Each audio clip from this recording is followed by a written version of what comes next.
అందరికీ నమస్కారం. నిన్న నేను ఒక యూట్యూబ్ ఛానల్ లైవ్లో మాట్లాడుతూ పలానా వాళ్ళకి టికెట్లు రాలేదేంటి అని నన్ను అవతల యాంకర్ అడిగినప్పుడు, విడివాడ అన్నయ్య గారి పేరు కూడా తీసుకొచ్చి అడిగినప్పుడు నేను జనరలైజ్డ్గా అవతల వైసీపీ పార్టీ అభ్యర్థి యొక్క సామర్థ్యాలు, ఆర్థిక సామర్థ్యాలను బేస్ చేసుకుని మేబీ ఈయనకి ఒకవేళ వచ్చి ఉండకపోవచ్చేమో, అక్కడ టీడీపీ అభ్యర్థి ఏమన్నా వైసీపీ అభ్యర్థిని ఢీకొట్టే స్థాయిలో ఉన్నాడేమో అని చెప్పేసి ఒక మాట అనడం జరిగింది.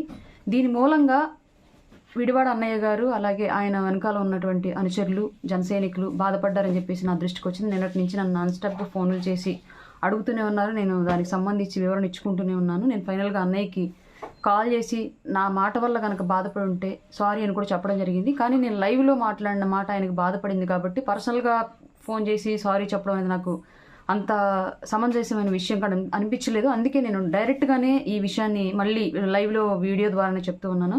విడివాడ అన్నయ్య గారు, నా వల్ల కనుక మీరు బాధపడి ఉంటే, నేను మాట్లాడిన మాట వల్ల మీ మనసు చిన్నబుచ్చుకొని ఉంటే నన్ను దయచేసి క్షమించండి. నేను మీ చెల్లినే అప్పటికి. నేను ఎప్పుడు పార్టీలో ఎవరిని కించపరిచేలాగా మాట్లాడిన అందరికీ సపోర్ట్గా ఉంటాను, మీకు తెలుసు. ఓపెన్గా ఒక విషయం అడిగినప్పుడు దాన్ని ఎలాగా చెప్పాలి అన్న కాన్సెప్ట్లో నేను దాన్ని అలా చెప్పడం జరిగింది.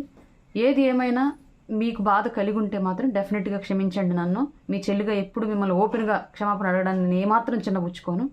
నా వల్ల మీకు జరిగిన చిన్నపాటి మానసిక బాధకి నన్ను క్షమించమని అడుగుతున్నాను. మీ చెల్లెలను అనుకో నన్ను ఈ విషయంలో క్షమించండి. అలాగే క్యాడర్కి కూడా నేను రిక్వెస్ట్ చేస్తున్నాను. నేను వాంటెడ్గా ఎప్పుడు ఎవరిని ఇబ్బంది పెట్టను, ఎవరిని బాధ పెట్టను. ఇది నాకు అనుకోకుండా కనుక జరిగి దానివల్ల బాధపడి ఉంటే మాత్రం నన్ను క్షమించండి. మీరు కూడా మీ చెల్లెలను అనుకొని నన్ను క్షమించండి. ఆ పరిస్థితి ఎందుకు అధ్యక్షుల వారికి క్రియేట్ అయిందని కూడా నాకు తెలియదు.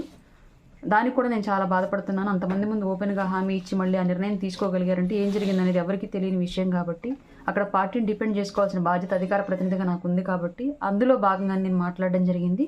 ఈ విషయం అందరికీ తెలియాలి. ఆయన నా వల్ల బాధపడ్డందుకు మళ్ళీ నేనే ఆయన్ని క్షమాపణ అందరి ముందు అడుగుతున్నానని చెప్పేసి తెలియజేసుకుంటున్నాను. అన్నయ్య, మళ్ళీ ఇంకొకసారి అడుగుతున్నాను, విడివాడ రామచంద్రరావు అన్నయ్య, దయచేసి నా వల్ల మీరు బాధపడి ఉంటే క్షమించండి.